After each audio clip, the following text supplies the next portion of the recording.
ಗೋಧಿ ಹಿಟ್ಟೆ. ಬೇಕಾದರೆ ಇನ್ನೂ ಒಂಥರ ಸ್ಮೂತ್ನೆಸ್ಸು ಮತ್ತು ತೆಳು ಬರಬೇಕಂದ್ರೆ ಮೈದಾ ಹಿಟ್ಟನ್ನ ಹಾಕೋಬೋದು. ನಾನು ಮೈದಾ ಹಿಟ್ಟನ್ನ ಬಳಸಲ್ಲ. ರುಚಿಗೆ ತಕ್ಕಷ್ಟು ಉಪ್ಪು ಹಾಕ್ತಾಯಿದ್ದೀನಿ.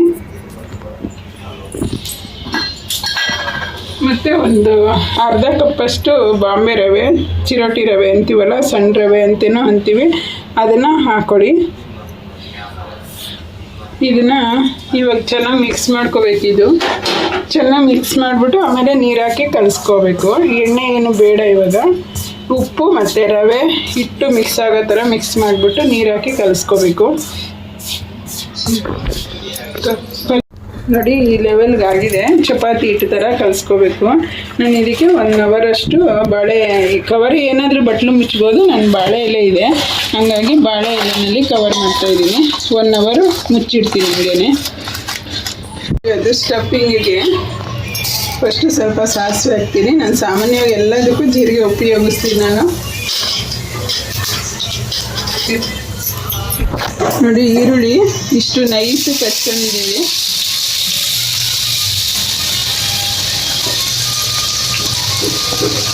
ಈರುಳ್ಳಿ ಮತ್ತು ಸಬ್ಬಕ್ಕಿ ಸೊಪ್ಪು, ಕೊತ್ತಂಬರಿ ಸೊಪ್ಪು. ನಾನು ಹಸಿಮೆಣಸಿನ್ಕಾಯಿನೇ ಇಲ್ಲಿ ಬಳಸ್ತಾ ಇಲ್ಲ. ಬಾಯಿಗೆ ಹಾಗೆ ಸಿಗುತ್ತೆ ಅಂದ್ಬಿಟ್ಟು ನಾನು ಬಳಸ್ತಾ ಇಲ್ಲ ಹಸಿಮೆಣಸಿನ್ಕಾಯಿನ.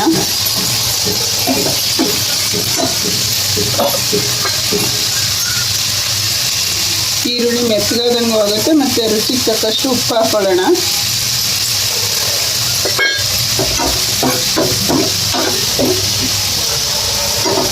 ಒಂದು ಚಿಟಿಕೆ ಹಿಂಗೆ ಹಾಕೋತಾ ಇದ್ದೀನಿ.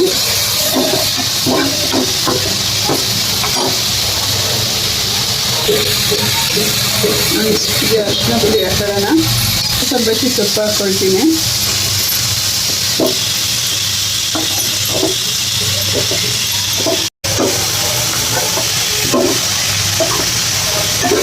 ಸುಡುತ್ತೆ ಕುಕ್ಕರು.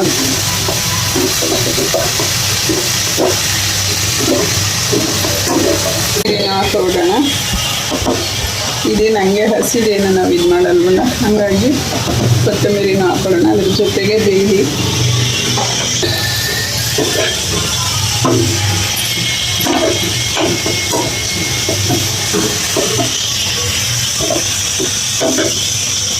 ಬೇರೆ ಸ್ವಲ್ಪ ಕಮ್ಮಿಯಾಗಿದೆ ಸೊಪ್ಪಲ್ಲಿ, ಹಾಗಾಗಿ ಇವಾಗ ಒಂದು ಟೀ ಚಮಚ ಗರಂ ಮಸಾಲ ಪೌಡ್ರ್ ಹಾಕಿದ್ದೀನಿ. ಇದು ಚಿಲ್ಲಿ ಪೌಡ್ರು, ಇದು ಧನಿಯಾ ಪೌಡ್ರು, 2-3 ಒಂದೊಂದು ಚಮಚ ಹಾಕಿದ್ದೀನಿ. ಇವಾಗ ಹಾಕ್ಕೊಳ್ತೀನಿ.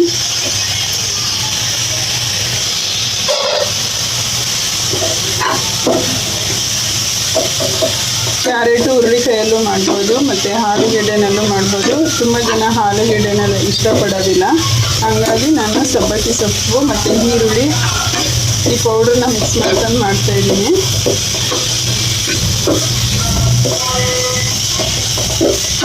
ಸ್ವಲ್ಪ ಎಲ್ಲ ಇದು ಪೌಡರು ಮಿಕ್ಸ್ ಆಗೋ ಥರ 1-2 ನಿಮಿಷ ಸಣ್ಣ ಉರಿನಲ್ಲಿ ಬೇಯಿಸ್ಕೋಬೇಕು ಇದನ್ನು.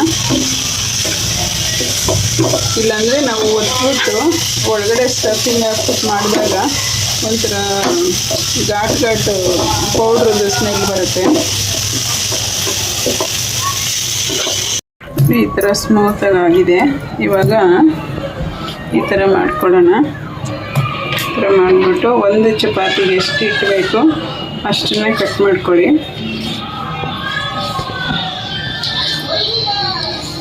ಇದನ್ನು ಇವಾಗ ಒಂದೊಂದನ್ನು 2 ಭಾಗ ಮಾಡ್ಕೊಳ್ಳೋಣ.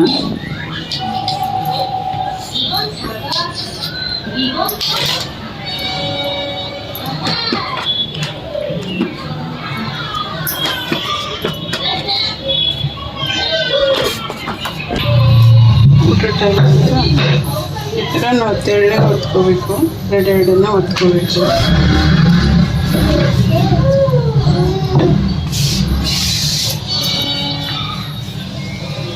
ನನಗೆ ಓದೋದ್ರ ಬಗ್ಗೆ ಅಷ್ಟೊಂದು ಕಾನ್ಫಿಡೆಂಟ್ ಇಲ್ಲ, ತಲೆಯಲ್ಲಿ ಒಂದು ಸೀಮಿತನೇ ಇಲ್ಲ ಅವನಿಗೆ. ಪ್ರವೀಣ್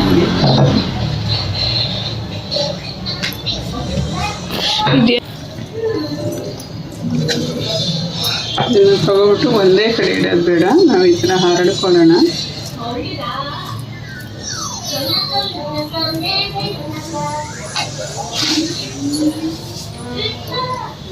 ಇದ್ರ ಮೇಲೆ ಇದನ್ನು ಹಾಕ್ಕೊಳ್ಳೋಣ. ಇವಾಗ ಒತ್ತೋದಕ್ಕೆ ಸರಿ ಹೋಗುತ್ತೆ.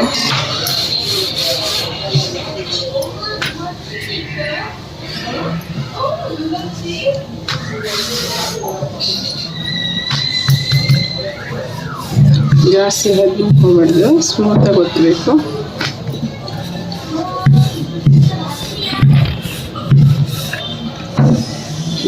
ಮಾಡ್ಕೊಂಡು ಒಂದೆರಡು ಹೊತ್ಕೊಳ್ತೀನಿ ನಾನು.